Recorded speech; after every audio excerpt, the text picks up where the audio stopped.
बिस्मिल्लाहिर्रहमानिर्रहीम। अस्सलाम वालेकुम डियर स्टूडेंट्स। हम पढ़े हैं chapter number 7 electrochemistry.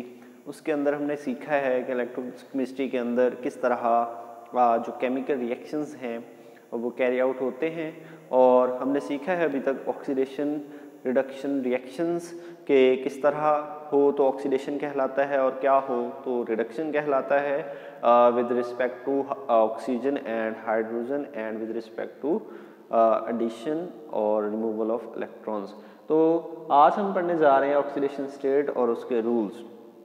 Oxidation state क्या होती है और उसके रूल्स क्या हैं, ये आज हम सीखने की कोशिश करेंगे। स्टार्ट करते हैं अपना टॉपिक कि ऑक्सीडेशन स्टेट क्या है।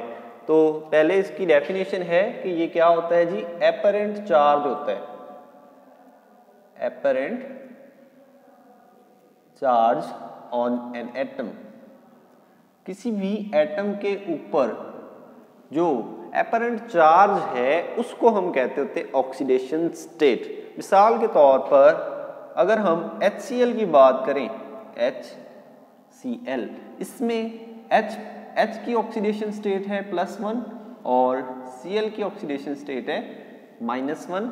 ओवरऑल इस पर क्या आएगी, 0, क्योंकि एक की +1 है दूसरे की -1, ओवरऑल क्या आ जाएगी, 0। ठीक है जी। तो ये वाली हमारे पास ऑक्सीडेशन स्टेट की एग्जांपल्स हैं कि किसी की प्लस में होती है किसी की माइनस में होती है। ये हमने आगे देखना है कि किसकी प्लस और किसकी माइनस होती है और क्या वजह है। तो एपरेंट चार्ज जो है किसी भी एटम पर उसको ऑक्सीडेशन स्टेट कहते हैं। किसी पर प्लस में भी हो सकती है, किसी पर माइनस में भी हो सकती है। अब इसके कुछ रूल्स, क्या रूल्स हैं इसके। नंबर 1 पर कि ऐसा एटम, ठीक है जी, आइसोलेटेड एटम,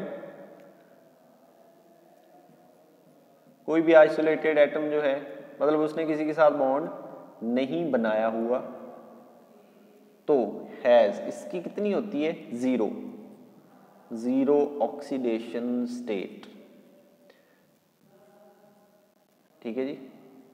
जब उसने बॉन्ड नहीं बनाया हुआ तो उसकी ऑक्सीडेशन स्टेट क्या होगी, 0 होगी। हाइड्रोजन की 0, सोडियम की 0, ऑक्सीजन की 0, ठीक है जी, पोटाशियम की 0। अभी किसी के साथ बॉन्ड नहीं बनाया हुआ तो सबकी ऑक्सीडेशन स्टेट क्या होंगी, 0 होंगी। ठीक है जी। उसके बाद नंबर 2 पर कि अगर आइंस हैं, इन आइंस के अंदर क्या होता है, oxidation state is equal to, किसके इक्वल है, equal to charge on it, जो इसके ऊपर चार्ज है। ठीक है जी। आइंस के अंदर क्या सीन है कि जो चार्ज होता है, मिसाल के तौर पर पोटाशियम आयन है, उस पर चार्ज क्या होता है, +1। ऑक्सीजन आयन है, उस पर चार्ज क्या होता है, -2। उसके बाद हमारे पास क्लोरीन आयन है, क्लोराइड आयन, उस पर होता है -1। अब इनकी ऑक्सीडेशन स्टेट्स क्या होंगी, जो उन पर चार्ज हैं, इसकी ऑक्सीडेशन स्टेट होगी +1 क्योंकि उस पर चार्ज क्या है, +1। इसकी ऑक्सीडेशन स्टेट होगी -2, क्यों, क्योंकि उस पर चार्ज क्या है, -2। इसकी ऑक्सीडेशन स्टेट होगी -1 क्योंकि उस पर चार्ज क्या है, -1। ठीक है जी। तो जो ऐसे एटम होंगे आइसोलेटेड एटम, उन पर 0, और जिन पर चार्ज है उन पर चार्ज के इक्वल होगी। Number 3, oxidation state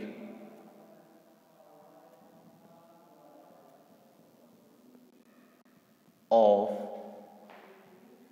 hydrogen is +1।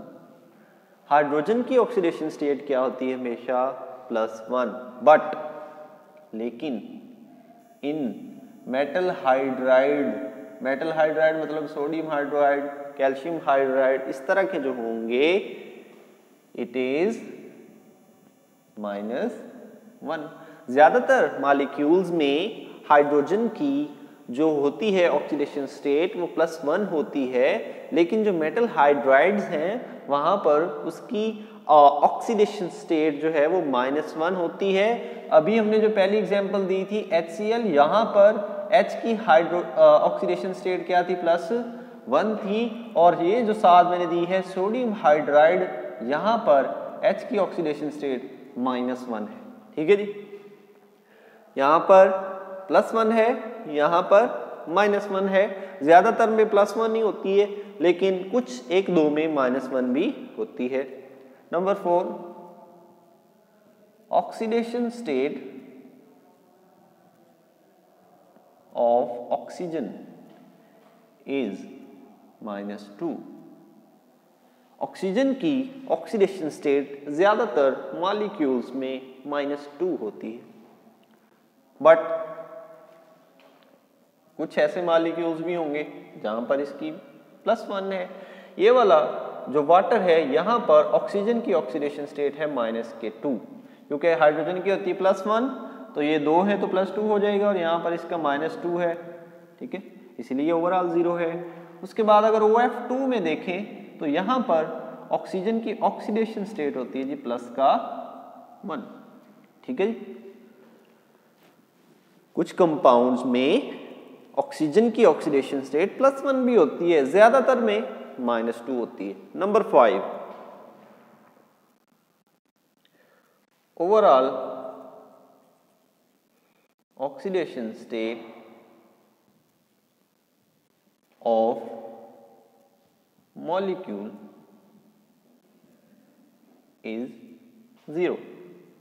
किसी भी मॉलिक्यूल की ओवरऑल जो ऑक्सीडेशन स्टेट है वो हमेशा 0 होती है। कैसे 0 होती है जी? मिसाल के तौर पर हमारे पास ये कंपाउंड है कैल्शियम सल्फेट। यहाँ पर क्या होता है कि ये वाला जो सल्फेट है इसकी होती है -2, और जो कैल्शियम है इसकी होती है +2, तो ओवरऑल क्या होगी? 0। और मैं ले लेता हूँ एक कंपाउंड मैग्नीशियम क्लोराइड। ठीक है जी, इसकी भी ओवरऑल 0 होती है। मैग्नीशियम की होती है +2, क्लोरीन की होती है -1। ये 2 है तो -2 हो जाएगी। -2 + 2 क्या हो गया? 0। इसकी ऑक्सीडेशन स्टेट भी क्या होती है? 0। तो ओवरऑल जो ऑक्सीडेशन स्टेट है किसी भी मॉलिक्यूल की, तो वो हमेशा क्या होती है? 0 होती है। उसके बाद ऑक्सीडेशन स्टेट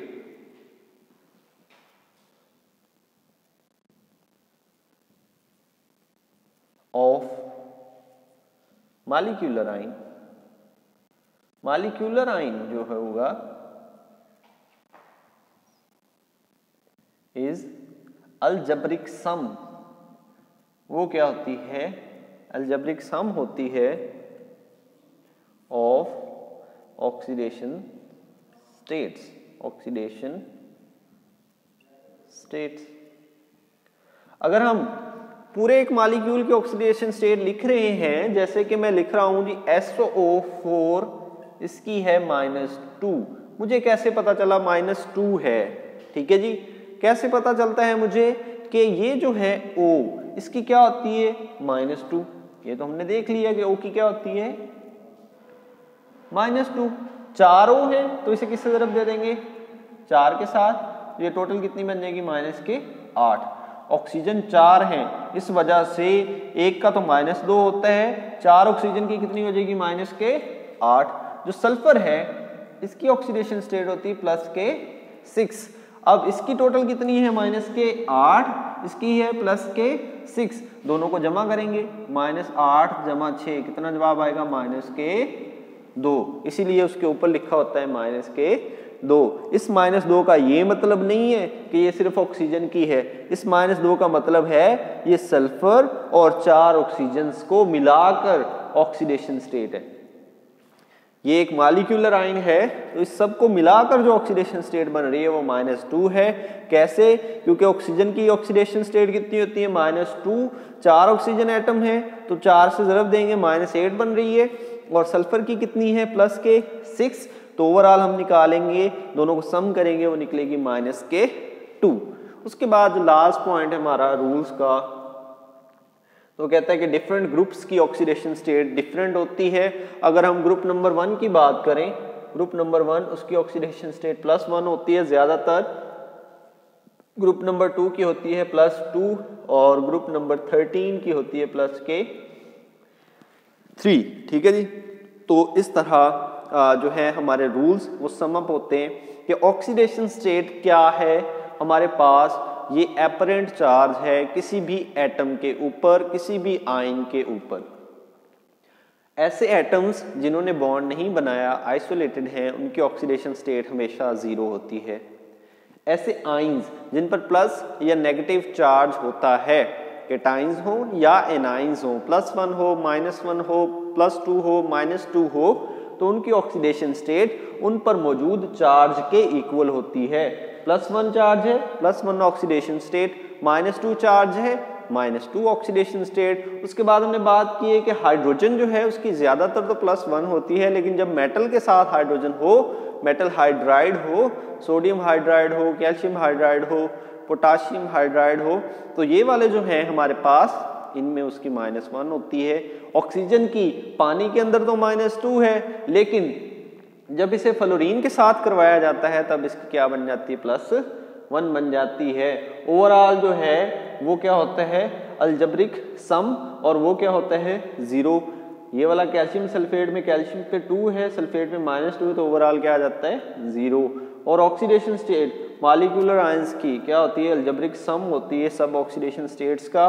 जैसे सल्फेट का मैंने आपको बताया कि O की -2 -8 टोटल बनती है, सल्फर की +6 तो उसकी बनती है दोनों को सम कर -2। ओवरऑल इसकी क्या बनेगी फिर, -2। ग्रुप 1 की +1 होती है, ग्रुप 2 की +2, और ग्रुप 13 की हमेशा +3 होती है। अब ये बात जो लास्ट यहाँ पे रहेगी कि जो हमारे पास ज़्यादा इलेक्ट्रोनेगेटिव एटम होते हैं, हमने इलेक्ट्रोनेगेटिविटी पढ़ी थी, उन पर हमेशा नेगेटिव ऑक्सीडेशन स्टेट होती है, और जो कम इलेक्ट्रोनेगेटिव होते हैं उनकी हमेशा पॉजिटिव ऑक्सीडेशन स्टेट होती है। ऑक्सीजन हमारे पास ज़्यादा इलेक्ट्रोनेगेटिव होता है, इसलिए उसकी माइनस में है, और पोटाशियम हमारे पास इलेक्ट्रोपॉजिटिव होता है, इलेक्ट्रोनेगेटिव नहीं होता, तो इसकी जो है पॉजिटिव ऑक्सीडेशन स्टेट है। उम्मीद है कि आपको ऑक्सीडेशन स्टेट और उसके मुतालिक जो रूल्स हैं, किस तरह आप किसी भी atom, molecule, ion, molecular ion, इन सब की ऑक्सीडेशन स्टेट्स का पता लगा सकते हैं, समझ आ गया होगा। मिलते हैं अगले टॉपिक के साथ, अपने ख्याल रखें, अल्लाह हाफ़िज़।